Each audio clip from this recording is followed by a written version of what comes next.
Hi viewers, welcome to this video, and today I will be teaching you how to remove the background from a video in CapCut. So just let's start.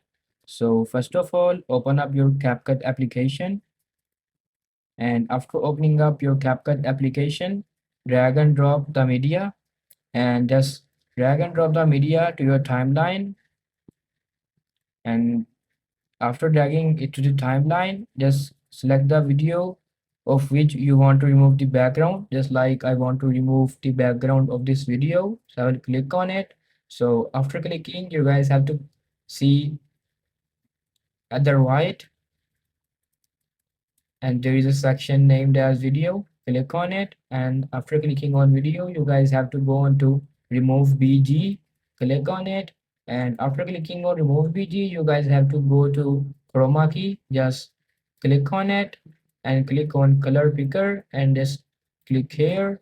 After clicking on color picker, just click here, and you guys can set its intensity, its shadow, and it's easy. And that's how you guys can easily remove the background of a video in CapCut. If you find this video helpful, please like and subscribe to this channel, and thanks for watching.